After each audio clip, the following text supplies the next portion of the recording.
छोटा, तूने सेवा ही किया है सुंदर दिखता है छोटा, तूने सेवा ही किया है सुंदर दिखता है छोटा, तूने सेवा ही किया है सुंदर दिखता है छोटा, तूने सेवा ही किया है सुंदर दिखता है। सेवा फार महत्वाची आहे जीवनात. मग महाराज भक्ती करायचीच नाही का हो? करायची आहे ना, पण त्या भक्तीला कर्माची जोड पाहिजे. आता आलो आपण मुद्द्यावर. जर कदाचित कर्मच नसेल, निवड भक्तीच चालू आहे, काही जमन काय? नाही जमत. ज्या देवाची आम्ही आराधना करतोय, ज्याची भक्ती करतोय, ज्याचं चरित्राचं गुणगान करतोय, त्याचे काहीतरी गुण आमच्यात आले पाहिजे, याचं नाव भक्ती आहे. नाहीतर पहा आता गंमत कशी असते. स्वये मनवी राम भक्त, काय म्हणतो स्वतःला? राम भक्त. स्वये मनवी राम भक्त, नाही एक पत्नी व्रत. नित्य पूजितो हनुमंत. कशाची भक्ती करतोय? या हनुमंताची. व्यसने झाला प्रेतायसा. सांगा, रामाला मानतो ना, मग दुसऱ्या बाईकडे पाहताना रामाची दृष्टी मनात असली पाहिजे. हनुमंताला मानतो ना, मग हनुमंतासारखं बलशाली होता आलं पाहिजे, निर्व्यसनी राहता आलं पाहिजे. ही आहे कर्माची जोड. आम्ही देवाला मानतो, धर्माला मानतो, पण तसं वागत नाही, म्हणून गफलत आहे. जगी कर्तव्य न करता, पहा आता पुन्हा मजेशीर विषय आला, मला नवीन नवीन आठवून राहिलं. जगी कर्तव्य न करता संत लाभ न देती आईता. नुसता त्यांचा मंत्र घेता उद्धार होतो म्हणू नये. आता पुन्हा ऐकता. गजानन महाराजांनी तुम्हा आम्हाला मंत्र दिला, गणगण गणात बोते, गणगण गणात बोते. आता हा मंत्र रात्रंदिवस जपणं चालू आहे.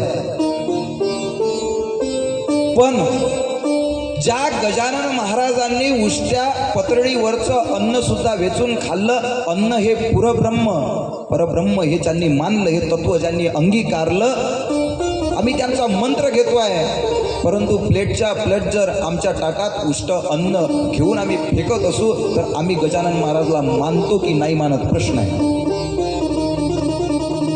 आहे ना. ज्या महात्म्यांनी एका एका अन्नाच्या कणालाही महत्व दिलं, आम्ही नुसतंच घेऊन त्याला हात लावून फेकून देऊन राहिलो, त्या अन्नाची नासाडी करून राहिलो. ज्यानं एवढं मोठं पिकवलं, त्याच्याही श्रमाची किंमत करून नाही राहिलो. आम्ही गजाननाचे भक्त आहोत कशावरून? कारण त्या महात्म्याचा तो गुण, तो सद्गुण आमच्या अंगी आला नाही. आणि म्हणून भक्ती जर करायची असेल तर भक्ती समर्पणातून येत असते. भक्ती त्यांनी शिकवलेल्या कर्मातून येत असते, त्यांनी शिकवलेल्या एका वक्तृत्वातून येत असते, एका वाक्यातून येत असते. आणि ते अंगीकारणं म्हणजे भक्ती आहे. आणि मग याच्या आधी आम्ही बोलून गेलो की भक्ती क्या करते हो, भक्ती में भी धोका आहे. परंतु आता पुन्हा दुसरा विषय, आम्हाला भक्तीच करावी लागणार आहे, पण ती समर्पणाची भक्ती पाहिजे आहे. कारण भक्ती विना उद्धार नाही कोणाचा. आपण जर म्हणू महाराज तुम्ही हेही सांगता आणि तेही सांगता, एकीकडे म्हणता भक्ती क्या करते हो, आणि दुसरीकडे म्हणता भक्ती विना उद्धार नाही कुणाचा. मध्ये मी कर्म सांगितलं, तुम्ही त्याला विसरले. ते कर्म महत्वाचं आहे, आणि कर्म जर मधातलं विसरलो नाही ना, तर ह्या दोन्ही गोष्टीची लिंक लागते. आणि हे कोण शिकवत असते? तर हे सतसंग शिकवत असते, ही कथा शिकवते, हे आम्हाला शिवपुराण शिकवते. मी जे बोलताय तुम्हाला असं वाटत असेल की कदाचित हे सगळे शिवपुराणाचे विषय आहे का? हो, नक्कीच आहे. हेच शिवपुराणाचे विषय आहे. हाच कथेचा भावार्थ आहे, हीच कथा समजून घेण्याची पद्धती आहे. कथा तर आपल्याला भरभर एक एक एक एक सांगता येईल, परंतु त्याचं मतितार्थ काय आहे, त्याचा मर्म काय आहे हे जाणणं फार महत्वाचं आहे. आणि तेथपर्यंत आपण जर जाणू नाही तर निवड आपल्या शरीरानं आपण पेंडॉलमध्ये बसू, कानानं ऐकू आणि निघून जाऊ. त्याला संत असे म्हणतात. ते काय म्हणते त्याला? नडी फुंकली सोनारे आणि जिकडून तिकडून गेले वारे. केले वारे. काहीच मतितार्थ, काहीच बोध आपल्याला होणार नाही. आणि जतपर्यंत तो काय सांगतोय, मी काय सांगतोय हे जर तुम्हाला समजलं नाही तर वेड्यात आणि माझ्यात फरक नाही. का फरक नाही मी पटवून देतो ना. एखादा वेडा जेव्हा बडबड करतोय रोडवर, तुम्हाला काहीच कळत नाही, त्या वेड्यालाही कळत नाही तो काय बोलून राहिला. घरातून कोणीतरी आवाज देतो की अरे काय म्हणतोय तो, मग घरातली ते बाई डाठ्यात येऊन पाहते, दरवाजात येऊन पाहते की कोण आहे, आणि पाहतेच म्हणते वेडा आहे हो. जाऊ द्या, बडबड करून राहिला. वेडा फार बोलून गेला परी त्याचा अर्थची नाही कळला, म्हणून तो वेडा ठरला जगा माझी. आणि जर माझ्या बोलण्याचा जर अर्थ तुम्हाला कळलाच नसेल तर मी वेडात झालो ना मग, आहे ना. आणि म्हणून अर्थ कळला पाहिजे, याच्यासाठी फार सोपं करून सांगण्याची पद्धती संतांची आहे. संत सोप्यातलं सोपं करतात. आणि संतात आणि विद्वानात काय फरक असते हो, पटवून देतो तुम्हाला 2 मिनिटात आणि आपल्या कथेला सुरुवात करू. संत कठीणातलं कठीण सोपं करून सांगतात, आणि एखादा विद्वान आपली विद्वत्ता सिद्ध करण्यासाठी ते सोपातला सोपा विषय कठीण करून सांगतात. खूप मोठे मोठे प्रमाण देणे, संस्कृताचे वचन म्हणणे. का हो तुम्हाला समजलं काय? काहीच समजलं नाही, पण माणूस खूप विद्वान होता राजू. आपल्याला काही समजलं नाही, असंच असतं. याचं सगळ्यात सोपं आणि साधं उदाहरण, एक फिलॉसॉफीचे प्राध्यापक होते. फिलॉसॉफीचे तत्वज्ञान विषय शिकवणारा प्राध्यापक. त्याच्या घरी त्याची मुलगी आणि मुलगा, 2 अपत्य त्यांना. मुलगा 3 वर्षाचा आणि मुलगी 6 वर्षाची, 7 वर्षाची, पहिल्या दुसऱ्या वर्गात जाणारी मुलगी. आता काय झालं की रविवार दिवस आहे, सुट्टीचा दिवस आहे, म्हणून हे साहेब गॅलरीत पेपर वाचत बसले. पेपर घेतला डोळ्यासमोर आणि वाचून राहिले. वाचता त्या बाईंनी, त्या मॅडमनी सांगितलं की बाळाकडे थोडंसं लक्ष द्या, आणि तिनं ते बाळ, छोटं बाळ आपलं गॅलरीत आणून त्यांच्यासमोर ठेवलं. बाळही खेळत होतं, साहेब पेपर वाचून राहिलेले होते. आणि अचानक काय झालं की बाळ लढायला लागलं. बाळ लढते आहे. साहेबांनी पेपर बाजूला ठेवला आणि साहेब म्हणते बाळा चूप राहणं. बाळ पुन्हा ओरडायला लागलं, लढायला लागलं, जीवाचा आघात करायला लागलं. खूप लढते. या साहेबांनी पेपर बाजूला ठेवला, त्या बाळाला घेतलं जवळ आणि त्या बाळाला सांगू लागले, बाळा अरे ब्रह्म कधी लढलं होतं का रे? फिलॉसॉफीचे त्याला तत्वज्ञान सांगू लागले. ब्रह्म कधी लढलं होतं? तज्ञ कधी लढत असतात? ते असं सांगितल्यावर अधिक जोरात लढे. त्याचं उघड आहे ना, थांबून नव्हतं राहिलं. हे उपदेशाचे ढोस त्याला पाजून राहिले होते. पंचमहाभूत कधी लढले होते?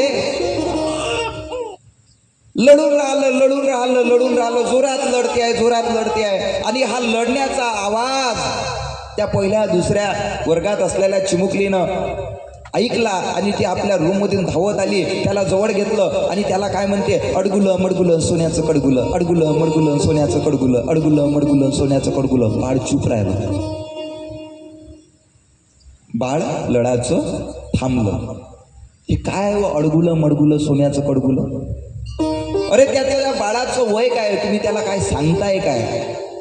असंच आहे विद्वान हा या फिलॉसॉफीच्या तज्ज्ञासारखा आहे. तो आम्हाला सांगतोय पंचमहाभूत हे ते संत सांगतायत अडगुलं मडगुलं सोन्याचं कडगुलं.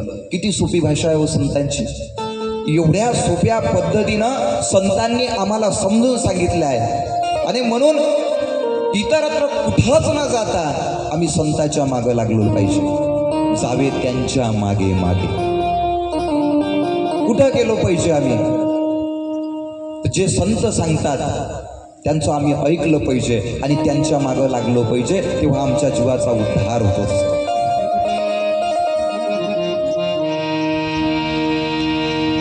संताची अपाई हा माझा विश्वास.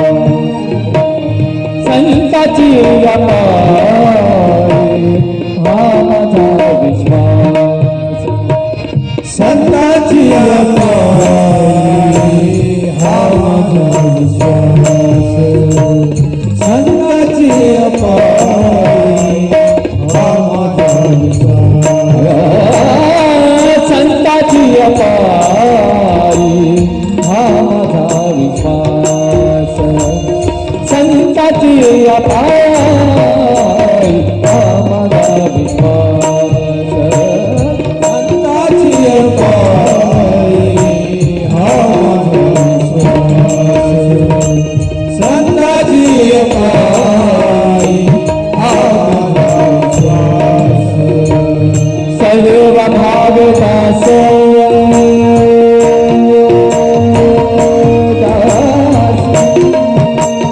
सर्व भागदास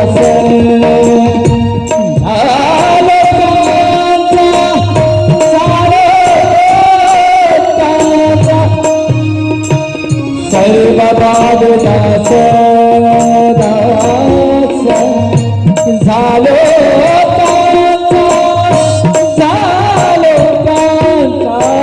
संताची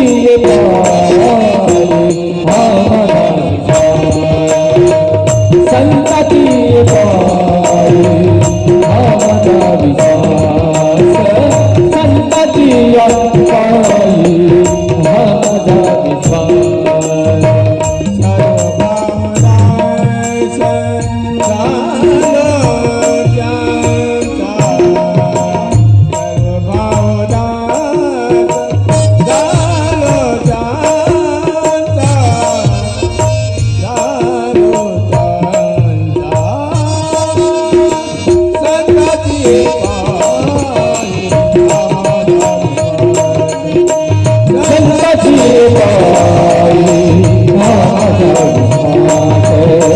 संताची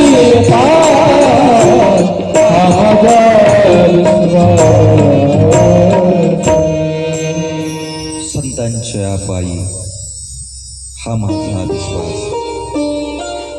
संतच आपल्याला वेळोवेळी जाग करत असतात, जागवत असतात. आणि तो जर सतसंग लाभला,